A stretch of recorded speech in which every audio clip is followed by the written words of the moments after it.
Hey guys, welcome to my channel Miss Recap.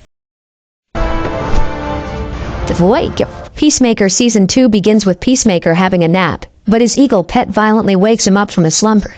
He wakes up with his sad face, then goes forward to input a password on his wall which reveals a very strange place with a lot of dimensional room inside it. Peacemaker decided to enter one of the rooms, and when he sees his father who happens to be dead, he suddenly runs away. The next morning, Adebayo picks Peacemaker, who is also known as Chris, from his house. She finds it really weird seeing him come out from his father's house even though it's his now. Peacemaker asks her if she has settled her fight with her girlfriend Kia, but she replies no, her girlfriend can't just deal with her being her. Adebayo claims to be a hardcore person now, and if her girlfriend is not able to accept that, it means she doesn't really love her. Peacemaker tells her maybe Kia doesn't want her to die, but Adebayo gets pissed off because Peacemaker keeps looking down on her even though he has witnessed her fight really good. He says she might die one day because she will eventually meet people tougher than her, but people like him just normally die of old age. Peacemaker opens up to her that he doesn't want to be a joke anymore. He wants to be known as the most respected superhero in the world. After a while, Adebayo drops him at some weird building where Peacemaker is to attend an interview to join the Justice League gang. Just as he walks in, he sees a metahuman girl coming out from the building crying. The Justice League gang welcomes Peacemaker to the interview, and they include Maxwell Lord, Green Lantern, and Hawk Girl. They ask Peacemaker to tell them a little about the sort of skills he can bring to the Justice Gang. He tells them how good he is with hand-to-hand combat. He has a variety of helmets, each one has a different power. They tell Peacemaker that the Justice Gang are trying to avoid casualties. Metahumans like the ones in their organization are becoming more distrusted, and they can't afford to stoke the fires, because according to their research about him, it says that he served time for first-degree murder, and he has killed dozens of other people. Peacemaker decided to open up to them. He reveals that he hasn't always been discriminating about violence, but lately, he has been coming in terms with trauma he had as a kid, but the Justice League gang makes use of the mute button as they weren't interested in listening to his sober story. Instead, they gossip about him. They call him a loser and mentions that he will always be a murderous vigilante to them. They didn't realize that Peacemaker could hear their every word they are saying, because the mute button appears to be damaged. They become speechless when they realized Peacemaker could hear everything they were saying. Peacemaker angrily leaves the interview and enters back into Adebayo's car. He is so pissed. His self-esteem is getting damaged. On the other hand, Harcourt applies for an FBI job after she was fired by Amanda Waller for betraying her with Peacemaker and his team. During her interview, the FBI agent, after looking at her past records, and comes to a conclusion that she suffers from a particular severe form of toxic masculinity. Only men are supposed to have toxic masculinity, but when he read her files, he found the symptoms of toxic masculinity in her because she's aggressive and prone to violence.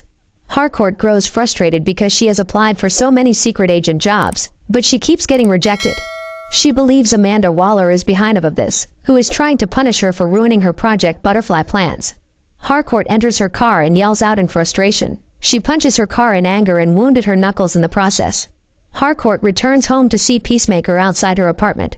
He asks her what happened to her knuckles, but she brushes everything off. When they go inside, he noticed past due notice papers on a table. She talks about how she was turned down by all secrets agent organizations, and wonders why Amanda Waller keeps torturing her, since it was her daughter Adebayo that ruined her Project Butterfly plan. Chris tells her she can't take it all on her daughter, and if it makes her feel any better, his interview with the Justice Gang also sucked. He tries to bring up the topic on what happened between them on the party boat, the emotional and sexual relationship they had, but she tells him she was only drunk and anything that happened between them was a mistake. This breaks Peacemaker's heart, and he goes back home, and suddenly invited random people to his apartment and throws a party. Ever since Amanda Waller has been MIA after her impeachment as Argus director in the Suicide Squad sequel, the intelligence agency appointed a new person in charge, known as General Rick Flag Sr. You will recognize him if you've seen the Superman movie, where he was in cahoots with Lex Luthor in his plans for martial law and arresting Superman. Now, his new plan at the agency is to keep a closer eye on metahumans, particularly on Peacemaker, who killed his son, Rick Flag Jr., point blank at the end of the Suicide Squad. Rick Flag instructs John to spy on Peacemaker from outside his house in a van. In Season 1, Economos was part of the original federal handlers looking after Task Force X, eventually joining the anti-heroes in their fight against the alien parasitic butterflies. He's a bit really disturbed with the institution. He doesn't want to creepily sly on his friend from his van. Among all the characters, Adrian seems to be having a cool time. He works at a burger shop. The only annoying thing there was his annoying manager Dave, who bosses him every time. Dave was once his friend when he was a dishwasher, but became different when he was promoted as the manager.